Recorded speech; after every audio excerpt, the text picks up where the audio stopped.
welcome back. I was just saying backstage, for those of you who don't know, my fiance and I have a radio show, and I realized almost immediately that I've been speaking at this recital as if we are hosting our radio show. As soon as I was like, next up, we have Send in the Clowns and O Sapienza, I was about to be like, right here on Blind Date on CHMA. So I really once I'm in the radio show mindset, I'm trying very hard to get out of it. But what you just heard was a phenomenal arrangement of Unclouded Day by Shawn Kirchner, conducted by the incredible Nick Leblanc.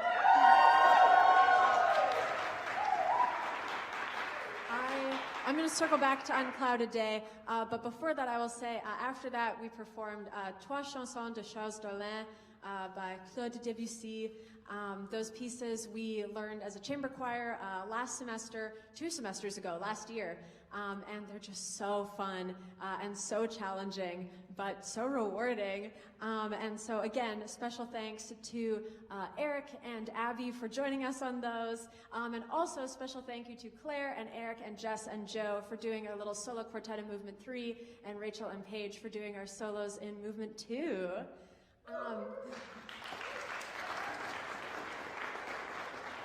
So I do want to speak a little bit about Unclouded Day, because I felt like the first half went by really fast, and now I'm trying to enjoy this moment. So over the summer, I was grateful enough to do the Harlow program that MUN offers here. I was in the UK for like a month and a half-ish studying with Dr. Schiller and a bunch of wonderful people on and off stage. And before that, Nick and I kind of barely knew each other. We'd technically been in a chamber group together, and even still, we're just like, oh yeah, that guy who sings, that's cool. And then we were in Harlow, and Nick had no choice but to be around me all the time, and genuinely couldn't escape from me, and so we ended up chatting and becoming very dear friends, and we talked about this recital a lot. And one of the things that I became very anxious about very quickly was all of this music that we had to learn in such a limited amount of time, and how it would be so beneficial to have an assistant conductor. And then I was thinking about it, and I was like, well, I can't have an assistant conductor and have them just help teach notes and then not get any glory and recognition. And so we were on the train back to Harlow at some ungodly hour after a concert, and I was like, what if I asked Dr. Martinek if you can conduct a piece? And Nick very graciously said yes. And that's how that came to be, and I'm so happy it came to be, because I also am really glad I got to sing in my recital. I really love singing choral music, and I really love making music with this group, so it was really nice to get to be on the other end of it. Next we'll be hearing Esto Digo and Let My Love Be Heard. Esto Digo is a piece that you will have heard at the choir concert at the end of last semester if you were there back in November. It's a really gorgeous piece. And for the next two pieces, I'm so thankful that we have Andre and Olive joining us, in addition to Abby and Eric. Andre and Olive are both phenomenal musicians and singers. Olive was kind of my right-hand man at the dress rehearsal on Monday, which was so beneficial. And Esto Digo is a really beautiful piece in Spanish. Special shout out to, somewhere around here is David Eguiguerin, who helped us with the diction. Thank you, David. And after that, we'll be performing Let My Love Be Heard. Let My Love Be Heard is a really special piece to me. I've been performing it since I was in the 10th grade.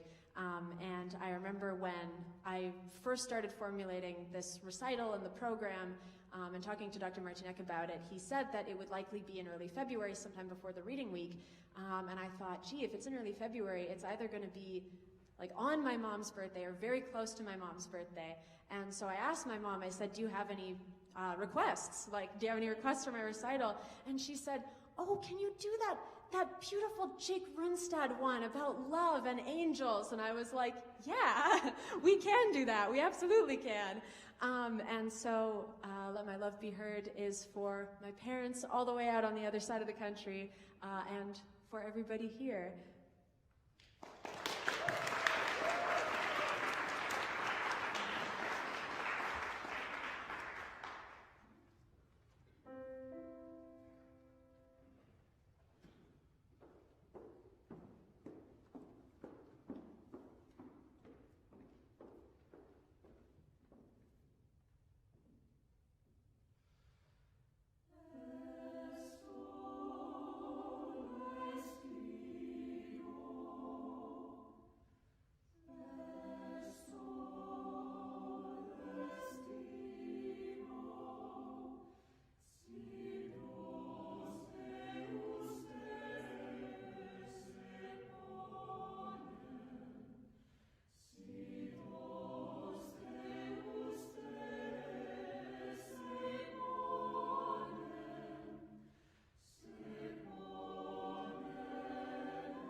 There's only one left.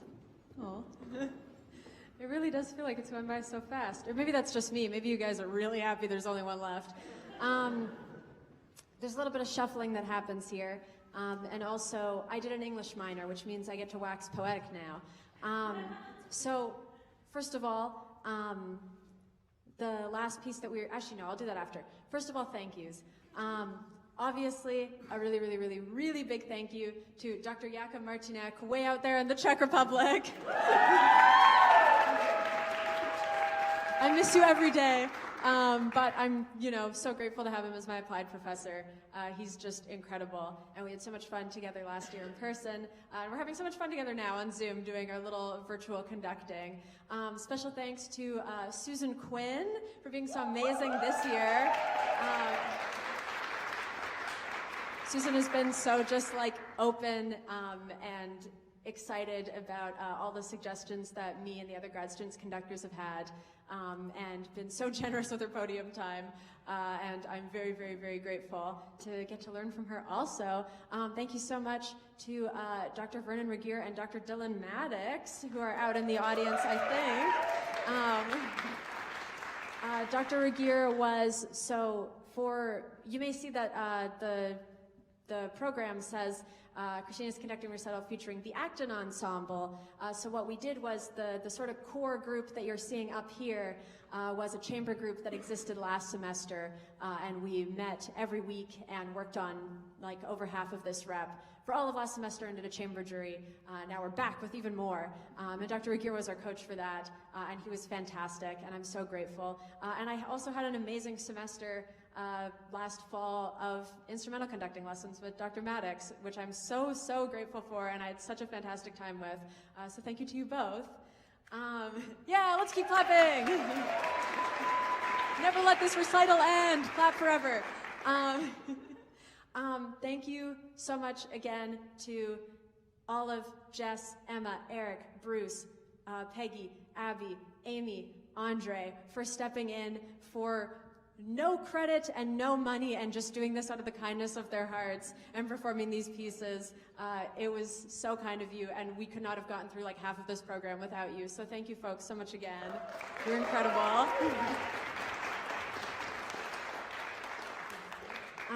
Thank you, last but certainly not least, to the Acton Ensemble.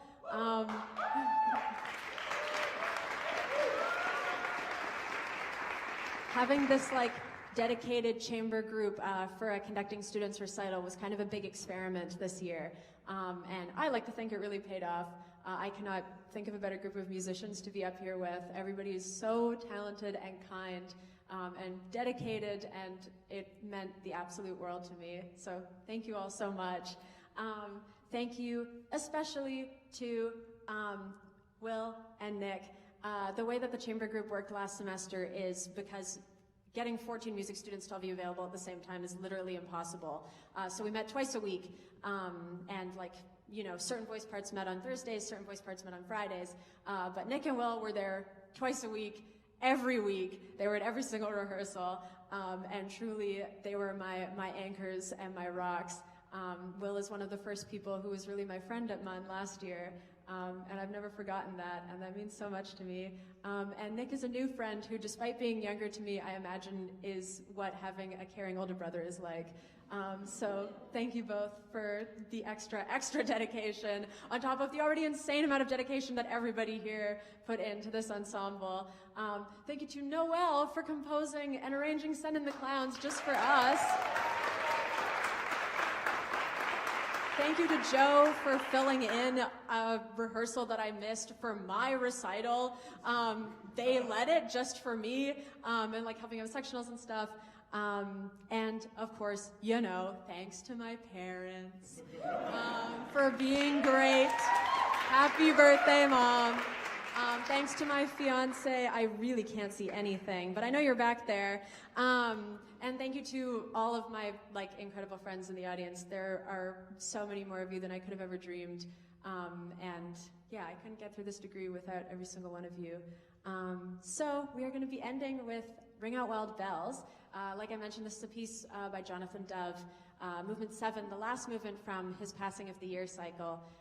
So the Passing of the Year, as you may have guessed by the title, is all about the passing of a year, where Movement 1, we are ringing in growth and rebirth.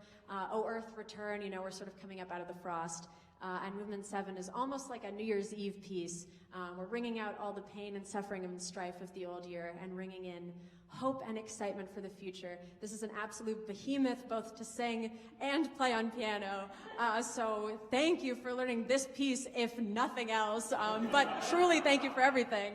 And we're going to close out with Ring Out Wild Bells by Jonathan Dove. And nobody leave afterwards, because there's going to be free cake and sandwiches in the lobby, so stick around.